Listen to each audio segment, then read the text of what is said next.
출애굽기 31장 1절에서 18절 말씀. 여호와께서 모세에게 말씀하여 이르시되 내가 유다 지파 훌의 손자요 우리의 아들인 부살레를 지명하여 부르고 하나님의 영을 그에게 충만하게 하여 지혜와 총명과 지식과 여러 가지 재주로 정교한 일을 연구하여 금과 은과 노수로 만들게 하며 보석을 깎아 물리며 여러 가지 기술로 나무를 새겨 만들게 하리라.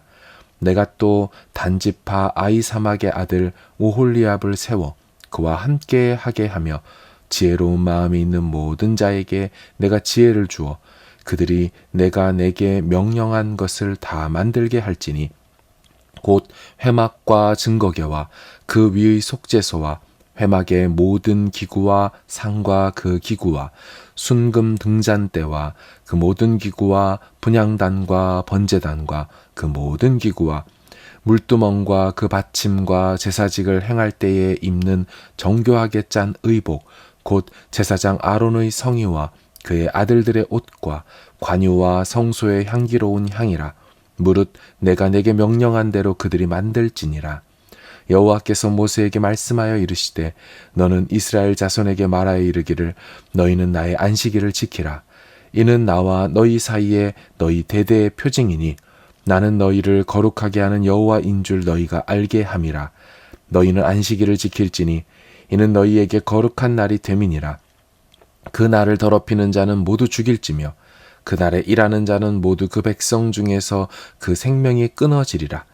엿새 동안은 일할 것이나 일곱째 날은 큰 안식일이니 여호와께 거룩한 것이라. 안식일에 일하는 자는 누구든지 반드시 죽일지니라.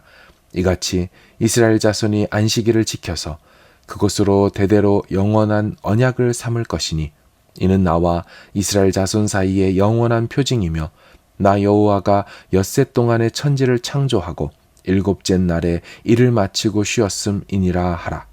여호와께서 시내산 위에서 모세에게 이르시기를 마치신 때에 증거판 둘을 모세에게 주시니 이는 돌판이요 하나님이 친히 쓰신 것이더라. 아멘. 좋으신 아버지 하나님, 오늘 이 새벽도 하나님과 동행하며 하루를 시작합니다. 주님, 우리 안에 성령으로 함께 하시고 오늘도 이 말씀을 대할 때에 그리스도와 하나님 당신을 계시하여 주셔서 우리로 밝히 깨달아 알게 하시고 순복하게 하시고 따르게 하여 주옵소서. 하나님을 사랑하는 마음을 우리 안에 더 부어 주옵소서. 예수님의 이름으로 기도합니다. 아멘. 오늘 본문은 성막 제조 기술자인 부살렐과 오홀리압, 지혜로운 마음이 있는 자들에 대해 나옵니다. 먼저 부살렐인데요. 그 이름의 뜻은 하나님의 그늘, 하나님의 보호하심이란 뜻을 갖고 있습니다. 성막 기구 제조의 가장 중요한 인물이지요. 모든 중요한 기구는 이 사람 손에서 만들어졌다고 해도 과언이 아닐 것입니다. 오늘 본문 4, 5절을 보시면 정교한 일을 연구하여 금과 은과 노수로 만들게 하며 보석을 깎아 물리며 여러 가지 기술로 나무를 새겨 만들게 하리라. 당시 어려운 금속 세공 기술과 목공 기술을 가졌던 사람입니다. 얼마나 잘 만들었는지 부살렐이 만든 놋제단은 나중에 솔로몬 시대까지도 끄떡 없었다고 합니다. 역대하 1장 5절에 보면 옛적에 훌의 손자 우리의 아들 부살렐이 지은 놋제단은 여호와의 장막 앞에 있더라. 솔로몬이 회중과 더불어 나아가서 이 모세 시대 주전 1440년경에 만들어졌던 이 놋제단이 솔로몬 시대인 주전 970에서 930년대에도 그러니까 근 500년간 끄떡없는 제단을 부살렐이 만든 것입니다. 게다가 성경은 중요한 순으로 먼저 거론하기 때문에 오홀리압과 지혜로운 마음이 있는 자들도 대단했지만 총책임자는 부살렐로 보여집니다. 그리고 이 사람의 가문도 소개를 하는데요. 2절에 보면 내가 유다 지파 훌의 손자요 우리의 아들인 부살레를 지명하여 부르고 이렇게 되어 있습니다.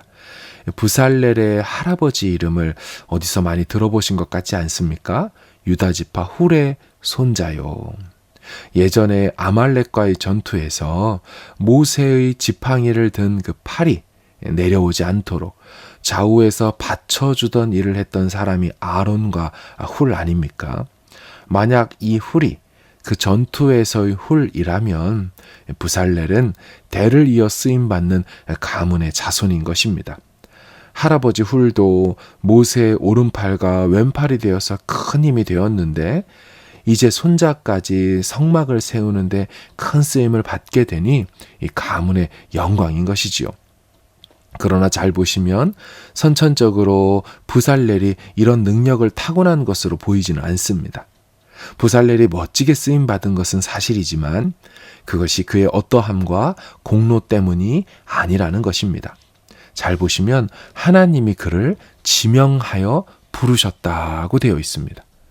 그리고 하나님의 영으로 충만하게 하여서 이 일을 할 수 있도록 하신 것이다 라고 되어 있습니다. 말씀 2절 이하를 보시면 내가 유다지파 훌의 손자요 우리의 아들인 부살렐을 지명하여 부르고 하나님의 영을 그에게 충만하게 하여 지혜와 총명과 지식과 여러 가지 재주로 정교한 일을 연구하여 금과 은과 노수로 만들게 하며 보석을 깎아 물리며 여러 가지 기술로 나무를 새겨 만들게 할 것이다.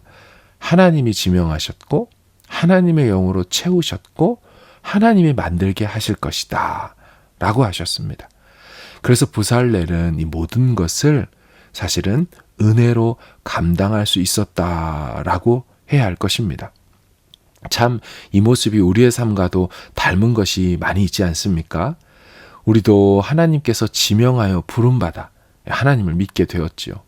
내가 손들고 예수 믿겠습니다 하는 것이 아니라 하나님께서 우리 안에 믿음을 넣어주셨고 그 믿음을 창조해 주심으로 우리가 믿을 수 있게 된 것이지요. 그리고 우리 안에 영원토록 떠나지 않으시겠다는 하나님의 영으로 충만하게 임하여 주셨습니다. 그리고 그 성령이 주시는 은사, 선물, 영적 재능을 가지고 하나님의 집을 이처럼 섬기게 하셨지요. 우리도 참으로 특별한 존재로 부름을 받은 것입니다.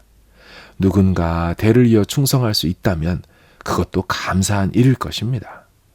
두 번째로 오홀리압이 등장합니다. 단지파 아히사막의 아들 오홀리압. 그는 주로 직물 관련된 일을 하였습니다. 휘장과 의복 등의 제작을 맡아서 섬겼던 사람입니다. 이 사람은 이름이 참 은혜롭습니다. 오홀리압, 아버지의 장막 혹은 아버지는 장막이시다 이런 뜻을 갖고 있습니다. 그는 이름처럼 하나님 아버지의 장막을 만드는 데에 쓰임받은 인물이 되었습니다. 두 번째 해석은 더 은혜롭지요. 아버지는 장막이시다. 사실 이것이 더 맞는 내용이지요. 장막에 하나님께서 임재하시지만 사실은 하나님 아버지께서 그들의 장막이 되어주셨지요. 세 번째 인물은 익명의 제작진들입니다. 지혜로운 마음이 있는 모든 자에게 내가 지혜를 주어 그들이 내가 내게 명령한 것을 다 만들게 할지니. 여러분 여기서 나온 세 번째 그룹 지혜로운 마음이 있는 모든 자 누구일까요? 주석가들은 아마도 이집트에서 이들이 금속공예, 목공예, 의상과 의류 디자인 일들을 해본 사람일 것이라고 합니다. 예, 그럴 수 있습니다. 하지만 성경에서 지혜는 기술과 재능을 포함하는 말이지만 하나님을 향한 마음을 말할 때 더 많이 사용되었습니다. 하나님을 향한 순종의 마음, 헌신의 마음을 지혜라고 했다는 것이죠. 신명기 4장 6절에 보면 너희는 지켜 행하라. 이것이 여러 민족 앞에서 너희의 지혜요, 너희의 지식이라. 그들이 이 모든 규례를 듣고 이르기를 이 큰 나라 사람은 과연 지혜와 지식이 있는 백성이로다 하리라. 자, 무엇이 그들의 지혜고 지식이 된다라고 합니까? 지켜 행하는 것이라고 하죠. 말씀을 듣고 순종하여 지켜 행하는 모습이 지혜와 지식이라고 성경은 말하고 있습니다. 잠언 1장 7절도 여호와를 경외하는 것이 지식의 근본이거늘 미련한 자는 지혜와 훈계를 멸시하느니라. 미련한 자는 지혜와 훈계를 멸시한다고 했는데 그 지혜와 훈계가 무엇입니까? 여호와를 경외하는 것이죠. 그러니 성경의 지혜란 여호와를 경외하는 태도, 경외하여 순종하고 헌신하려는 태도, 이게 바로 성경의 지혜인 것이죠. 그래서 나중에 우리 출애굽기 오늘 본문은 31장인데요. 36장에 가면 지금 나오는 이 지혜로운 마음이 있는 사람이 어떤 사람인지를 알 수 있는 설명이 나옵니다. 36장 2절을 제가 읽어보겠습니다. 모세가 부살렐과 오홀리압과 및 마음이 지혜로운 사람 곧 그 마음에 여호와께로부터 지혜를 얻고 와서 그 일을 하려고 마음에 원하는 모든 자를 부르매. 자, 마음이 지혜로운 사람의 정체가 무엇입니까? 여호와께로부터 지혜를 얻고 와서 그 일을 하려고 마음에 원함이 있었던 모든 자입니다. 그러니까 단순히 지혜만 있었던 것이라고 말하지 않죠. 그 일을 하기 위하여 마음의 원함을 가졌던 모든 자가 바로 지혜로운 사람이었다는 것입니다.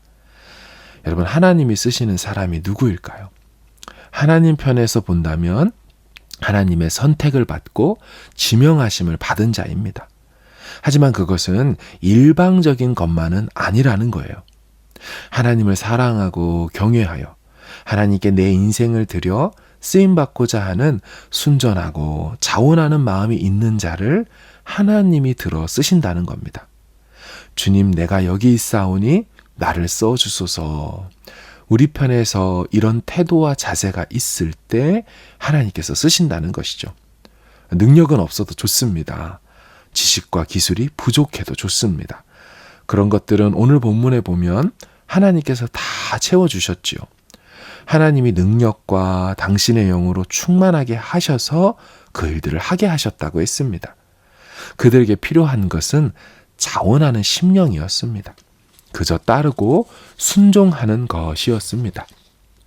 11절을 보십시오. 관유와 성소의 향기로운 향이라. 무릇 내가 내게 명령한 대로 그들이 만들지니라.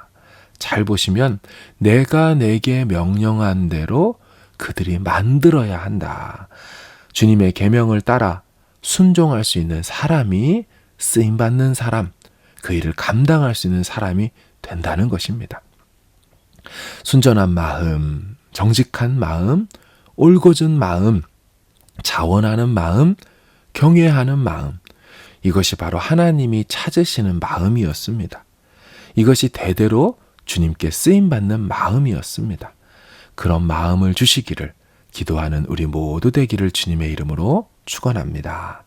마지막으로 성막 제조업자들에 대한 설명 이후에 오늘 본문에 보면 안식일 규례가 나옵니다. 사실 안식일 규례는 앞에서 이미 나왔던 말씀입니다. 그런데 왜 다시 안식일 말씀을 또 하는 걸까요? 사실 또 앞뒤 문맥을 잘 보시면 계속 기구 만드는 이야기들로 꽉 채워져 있습니다. 오늘 보면 바로 앞에는 거룩한 향, 관유 만드는 법에 대해서 나왔고요. 오늘 본문 뒤는 증거판 얘기를 하면서 탁 끊어집니다. 그리고 마무리가 되거든요. 그런데 갑자기 문맥과 상관없이 안식일 규례가 툭하니 나온 것입니다. 그런데 잘 본문을 보시면요, 이유가 있었습니다. 여러분, 성막, 오늘 성막의 마지막 제작자 얘기하고 딱 끝나는 거 아닙니까? 그리고 다음 구절은 32장 넘어가며 금송아지가 나오거든요. 왜 성막을 쭉 다 만든 다음에 안식일이 나왔을까요? 성막이 어떤 역할을 합니까? 성막엔 하나님이 그들과 함께 거하시겠다고 해서 만들라고 한 것이죠. 역사적으로 보면 에덴 동산 이후로 하나님은 사람들과 함께 거하지 않으셨습니다. 그런데 성막을 만들어 거기서 너희를 만나고 너희 중에 내가 함께 있겠다고 하신 것은 에덴 동산의 회복을 보여주고 있는 것입니다. 다시 하나님께서 에덴 동산 때처럼 사람들과 동행하시겠다고 하는 것이지요. 에덴 동산에서 아담과 하와가 여호와의 소리를 들었고 함께 거닐었던 것처럼 성막에서 나오는 하나님의 음성을 듣고 만나주시고 성막으로 동행해 주시겠다는 것이죠. 게다가 여러분, 하나님께서 천지 창조하실 때 창세기 1장 2절에 어떤 내용이 있습니까? 하나님의 영이 수면 위에 운행하시는 장면을 보여주면서 그 하나님의 영이 창조의 영으로 함께 하셨음을 나타내셨지요. 그런데 여러분, 그 모습이 오늘 본문에도 그대로 나타나 있죠. 아까 성막을 만드는 부살렐에게 그 창조의 영이신 하나님의 영으로 충만하게 하셔서 성막을 제작하시는 모습은 마치 다시 예전에 에덴을 창조하시는 것처럼 꼭 닮아 보인다는 것입니다. 다시 말하면 잃어버렸던 에덴과 에덴에서 누렸던 하나님의 동행을 창조 당시처럼 창조의 영으로 부살렐과 함께 하사 에덴을 창조하셨듯이 이제는 성막을 건설하셔서 다시 에덴처럼 거기서 너희를 만나 주시겠다 하는 것으로 볼 수 있다는 것입니다.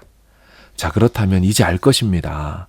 여러분, 창조 당시에 창조가 다 끝나고 뭐 하셨어요?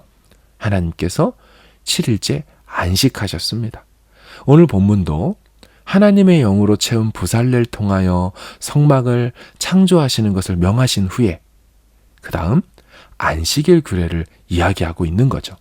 그 구조가 매우 닮아 있다는 것입니다. 그리고 이 구조는요, 나아가 신약 시대를 사는 우리의 삶과도 매우 닮아 있습니다. 창조의 영이 이제 우리 안에 거하시고 하나님과 우리가 동행하는 삶을 살고 그리스도로 말미암아 재창조된 우리는 재창조 기념일인 이 부활의 날을 기억하여 안식 후 첫날인 주일에 우리 모두 나와 그리스도라는 한 몸을 이루어 예배하는 것. 여러분, 이 모든 구도가 그대로 이어지고 있는 것입니다. 우리는 그냥 예배하지 않죠. 그냥 일요일에 예배하는 것이 아니라는 것입니다. 이 같은 신학적인 근거와 이유가 있어 함께 모여 예배하는 것이라는 거예요. 또한 매일매일도 우리 안에 거하신 성령으로 인하여 이제 하나님과 동행할 수 있게 되었습니다. 출애굽 백성들이 성막을 중심으로 12지파들이 사방으로 형태를 갖추어 이동했던 것처럼 우리도 하나님의 임재를 중심으로 그 임재의 상징인 이제 성막과 교회를 중심으로 함께 이 세상을 살아가고 이동해 가는 것이죠. 매일 하나님과 동행하시고 재창조 기념일인 주일에 함께 모여 하나님을 배우는 그 은혜의 삶이 계속 되어지기를 주님의 이름으로 축복합니다. 오늘 하루도 그런 날의 연속의 한 점으로 살아갈 수 있기를 간절히 주의 이름으로 소망합니다. 아멘. 자, 기도하겠습니다. 하나님,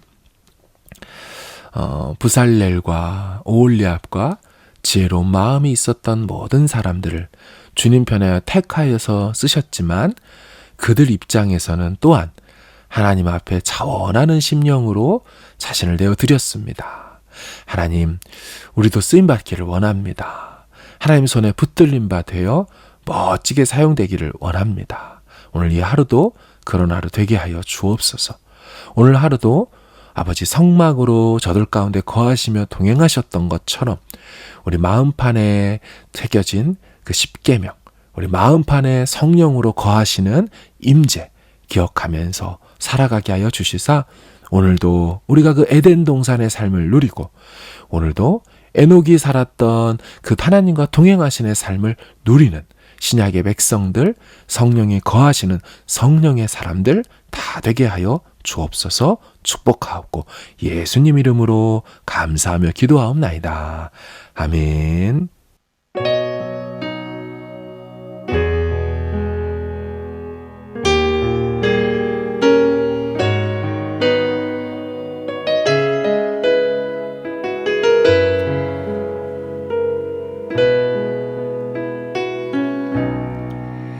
나 같은 사람도 사랑하시나요? 너무 크고 아름다운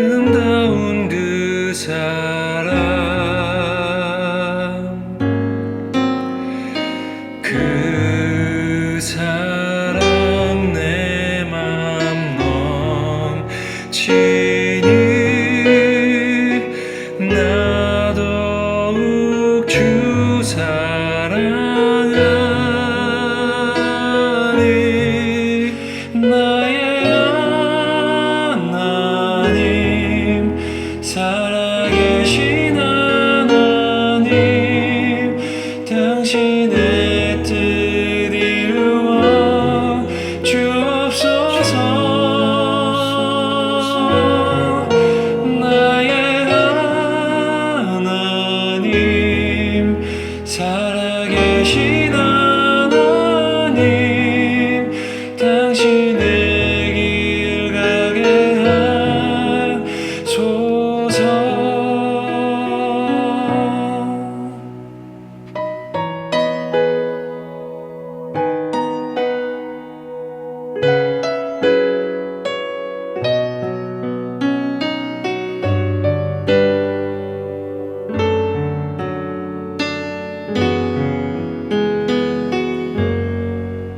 나 같은 사람도 사랑하시나요? 너무 크고 아름다운 그 사랑 그 사랑 내 맘 넘치니